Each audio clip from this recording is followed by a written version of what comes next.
We will start with a saying that has permeated society and is now affecting sports, and that is, the virus does not discriminate. Those 5 words, the virus does not discriminate. That's our jumping off point this morning. Keyshawn J. Will Zubin, represented by Progressive Insurance. It is Masters Thursday. Jay's already got ESPN Plus fired up on the monitor. Got it all set. What time does Tiger tee off again? He tees off this morning at 7:55. How about DeChambeau?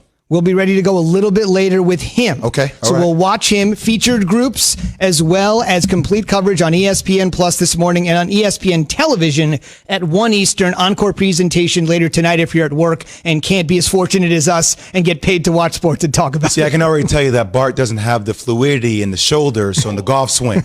Look at the shoulders. Look at the neck. It's not going to be smooth. I'm very fluid in the hips, man, but I can hit it off the tee, but I cannot hit a golf ball. Bart, raise your mic just a little bit here if you would. Mic check 1 2 1 2. I tell you what, man, I really love this. I can talk about the neck. I can't pull off the turtleneck. My neck's too long. It's crazy, man. Like, I make a turtleneck look short. Bart, hang on a second. We're not getting Looks Bart's like your mic, mic is not working. We're going to get that thing operational. Turn your mic here on, in a man. second. Turn your mic on. Mic check. There you go. The mic was off, and now the mic is on. Bro, that was not me. Rookie mistake. It's amazing what happens when you press the on button. It really is. Real quick, if you want to have any exact time on DeChambeau, he'll tee off with John Rahm, who has set the golf world and beyond on fire with that great skipping through the water shot. I'm sure everybody saw. Hole-in-one. What? He'll tee off with DeChambeau and Louis Oosthuizen at 7:33. So 7:33 for those guys. DeChambeau, the betting favorite, and then Tiger at 7:55. Again, complete coverage on ESPN Plus, ESPN Television, and on SportsCenter all day long. But I want to get back to the virus, as I mentioned, because if you wanted any further proof that the virus is affecting everything, simply put, Jay, check the college football poll, right? Let's start right at the top. Alabama, number 1, had the Nick Saban scare. Whether or not that was a positive, it was a huge story in college football.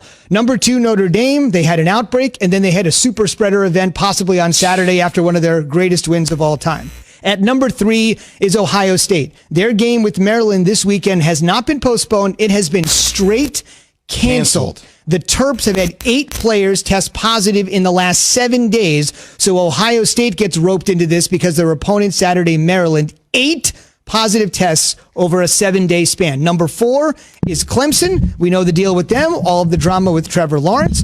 Number 5 is Texas A&M. Their game this weekend has been canceled. And number 6 is Florida. They're in a situation where their coach got the coronavirus. They had to pause the program, and then shortly after that, he was asking for fans to fill the stadium. Alabama, Notre Dame, Ohio State, Clemson, Texas A&M, Florida, 1 through 6 in order.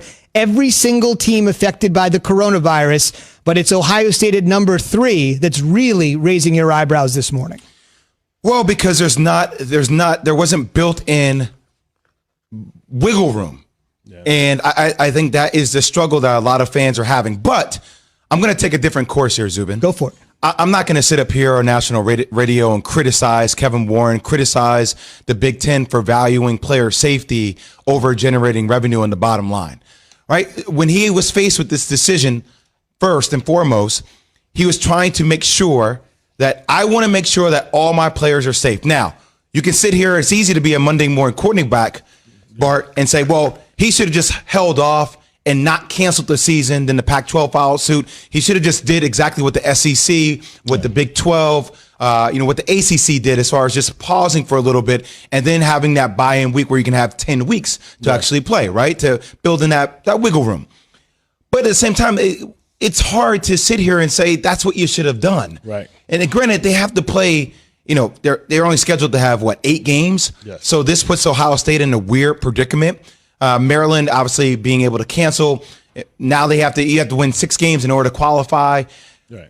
I'm not going to sit here and do that. I think Kevin Warren did the right thing. That's what was right for him in that conference. Yeah.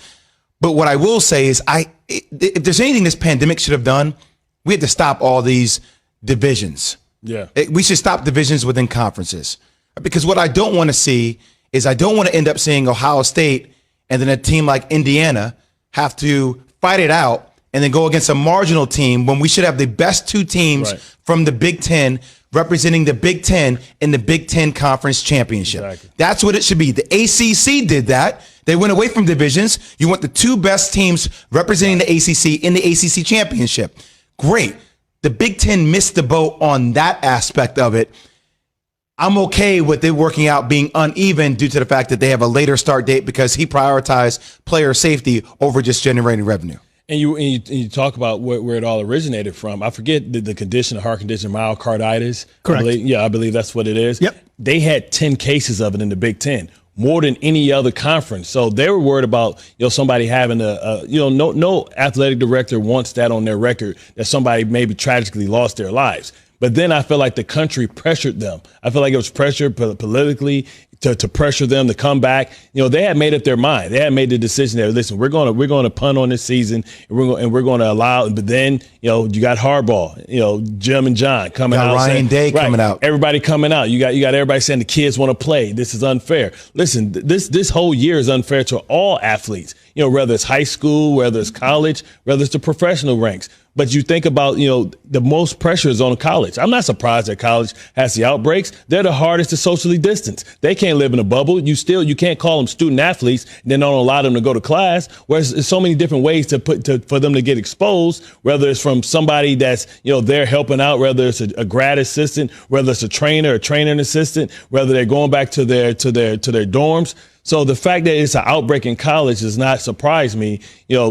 What I look at is the difference in how different conferences handle if you have an outbreak. It seems like you can go to the SEC and you can be a coach on the sideline, or the ACC, you can be a coach on the sideline if somebody gets sick, or you can test out with 3 tests. But if you look at the Big Ten, they really take it seriously because they really wanted to punt on the season to begin with. So I mean, the fact that it's affecting the entire conference, the entire sport, to me goes back to the fact and what we were talking about yesterday that they should expand the tournament, make it a tournament where you can have more people come in. Because how do you have Ohio State or you got Wisconsin with one game played and then try and have the eye test?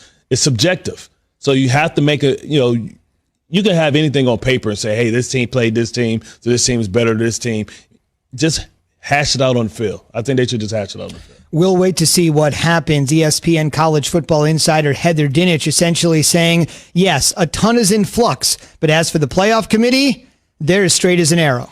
It is going to be the most challenging decision, I think, in the 7 years of the college football playoff. Now, that being said, I spoke with CFP Executive Director Bill Hancock earlier today, and he told me it's status quo for the selection committee.